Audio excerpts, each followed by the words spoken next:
Salawatnya Bapak. Allahumma sholli ala Sayyidina Muhammad wa Allahumma ala salli ali alaihi wa ala Sayyidina alihi. Allahumma Muhammad. salli wa sallim wa barik alaihi. Dengan Bapak siapa dari mana Pak? Dari hamba Allah dari Cirebon. Baik Bapak silakan bisa bertanya langsung kepada Buya. Assalamualaikum Buya. Waalaikumsalam warahmatullahi wabarakatuh.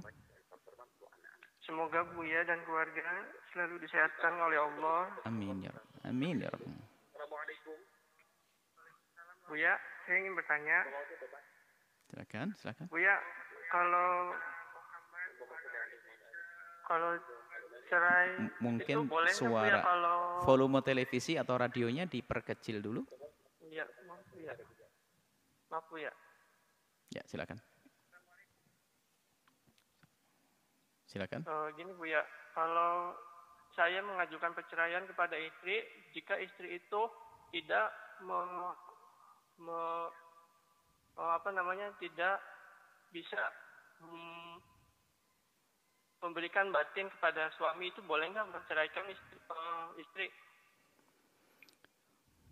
Baik. Gimana itu kalau suami itu selalu kalau kita setiap pulang minta kepada istri untuk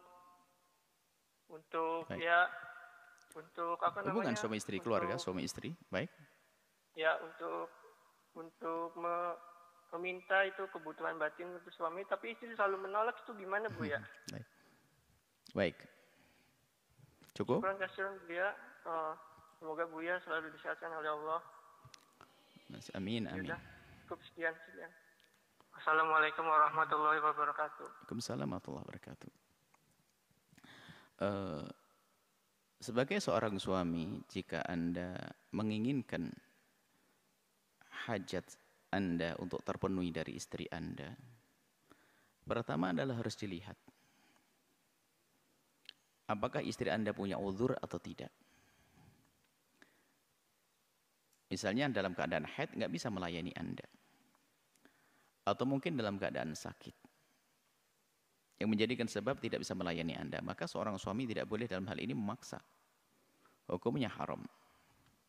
Tapi kalau sudah terbukti istri bukan dalam keadaan haid dan juga nggak ada udzur yang lain, bukan sakit, maka ini istri itu telah melakukan dosa besar. Dia tidak mau patuh dengan suami nuzuz, tidak wajib diberi nafkah dalam hari ini. Ini pertama suami dulu lihat. Kadang suami egois. Kemudian bahkan ini peringatan juga kepada para istri. Biarpun seandainya sang istri mungkin karena udzur haid misalnya, atau sakit misalnya, kemudian tidak bisa melayani suami dengan semestinya, tapi dia bisa menyenangkan suami, mohon maaf, dengan apa yang bisa lakukan, mencumbu dan seterusnya. Sampai sang suami puas, yang penting tidak dimasukkan wilayah tersebut karena itu adalah haid. Kalau haid haram. Tapi yang penting suami puas, yang penting jangan masuk wilayah tersebut. Wilayah belakang, wilayah depan, jangan masuk. Maka bisa senang setelah tuntas, selesai. Mohon maaf, ini adalah majelis mulia, kadang-kadang seorang wanita tidak berpikir ke sana. Kalau seorang laki-laki mengeluarkan air mani dengan tangannya sendiri, hukumnya adalah haram. Tapi kalau dari tangannya seorang istri, maka tidak. Maka istri harus cerdas dalam hal ini. Jangan kalau sudah datang bulan lalu menjadikan semuanya libur, sementara suaminya mungkin sangat soleh, sehingga di saat melihat sesuatu yang haram di luar, kemudian pengen selesaikan di rumah, tatonya istrinya nggak mau tahu. Dalam keadaan haid pun harus hendaknya diselesaikan yang demikian itu. Apalagi dalam keadaan suci dan tidak ada udzur. Kalau ada seorang istri diajak oleh suaminya ke atas ranjang dalam keadaan tanpa udzur, kemudian ogah-ogahan, lalu sang suami marah, maka dikutuk oleh malaikat semalam suntuk. Ini adalah satu hadis yang paling indah bagi wanita. Tapi justru kalau kita amati, kenapa ada hadis semacam ini? Nabi mengingatkan, coba saja.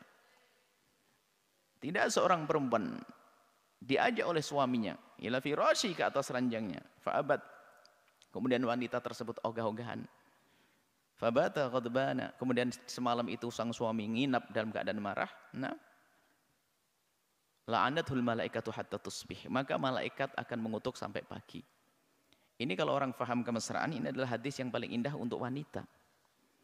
Kenapa? Wanita suruh ngapain di situ? Bukan suruh nyangkul, bukan suruh naik gunung, suruh ke atas kasur, melakukan sesuatu yang paling indah dalam hidupnya, melayani suami, lah keogah-ogahan. Cuman kalau kita amati dari hadis ini, memang mohon maaf ini kepada wanita semuanya, ini adalah banyak kaum pria yang mengadu seperti Anda ini. Seorang istri kalau sudah suaminya menginginkan itu ada aja alasan, nidurin anak, nutup jendela, ngangetin nasi, macem-macem, nggak segera. Sehingga sampai suami akhirnya muncul kegelisahan. Apalagi sampai seperti yang ditanyakan tadi, sebulan sekali pun tidak, innalillah. Anda ini wanita, kalau punya udzur sampaikan kepada suami Anda, biar dia memaklumi. Kalau tidak membicarakan udzurnya, ya wajar kalau marah. Ini adalah nasihat untuk wanita juga, wanita dan pria, suami istri. Kemudian apakah boleh menikah dengan di saat semacam itu? Tentunya opsi pertama tidak harus menikah. Ada tidak harus apa? Cerai.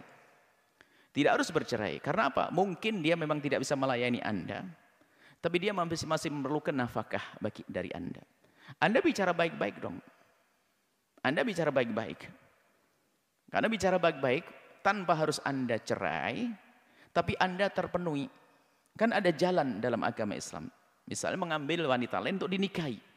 Sebab mencerai ini adalah bukanlah yang baik. Karena mungkin saja dia menerima itu semua. Karena mungkin dia tidak bisa melayani. Mungkin seorang wanita dia tidak bisa melayani. Seperti itu. Jadi jangan langsung dicerai, naudzubillah ya. Karena mungkin ada anak di bawahnya. Bicara baik-baik. Cuman kalau dia bisa diajak bicara. Kalau tidak ada bicara, Anda punya kebutuhan pribadi. Yang nggak pakai bicara. Karena kehalalan ini masalahnya. Kalau tidak dengan penyaluran yang benar, masuk wilayah haram. Masuk wilayah haram. Intinya jangan berbuat zalim kepada istri juga. Memaksa di saat mereka ada uzur. Atau tiba-tiba mencerai tanpa alasan yang jelas. Kalau mencerai belum, diskusi dulu. Ada yang menyampaikan. Bahkan mungkin kalau istri Anda mendengar suara ini juga berubah setelah ini. Karena cekatan melayani suami dan sebagainya. Banyak wanita di saat suaminya sudah mulai tidak senang, tidak cinta, akhirnya mulai berubah, baru sadar.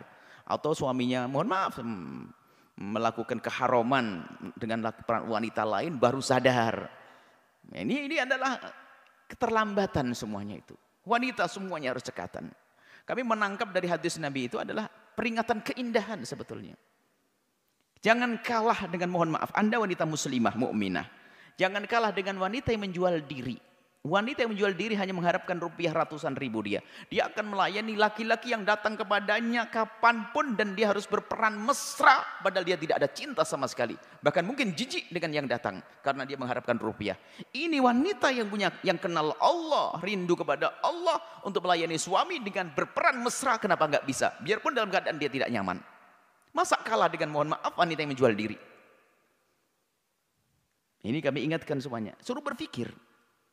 Wanita yang menjual diri, siapapun yang datang dilayani dan dia berpura mesra. Semoga Allah memberikan hidayah kepada mereka.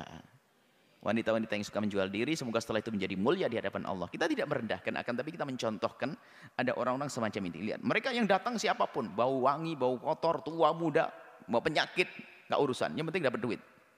Ini dengan suaminya yang bapak dari anak-anaknya, kenapa ogah-ogahan? Sengaja kami perpanjang ini, banyak problem-problem halnya semacam ini. Hal-hal yang semacam ini. Semoga Allah menjaga keindahan dalam rumah Anda, rumah tangga, semuanya yang menyaksikan acara ini bahagia, suami istri yang saling mencintai karena Allah Subhanahu wa taala. Indah di dunia dan indah di akhirat. Jadi jangan gampang mencerai, tidak mudah. Kalau memang nanti ternyata Anda tidak mampu, dia diajak diskusi juga nggak bisa, nggak ada perubahan, maka Anda boleh melangkah mencari halal yang lain, tapi mencerai jangan dulu. Jangan gampang mencerai. Karena mungkin dia masih memerlukan nafkah dari Anda, perlindungan status dari Anda dan seterusnya. Ini saja, wallahu a'lam.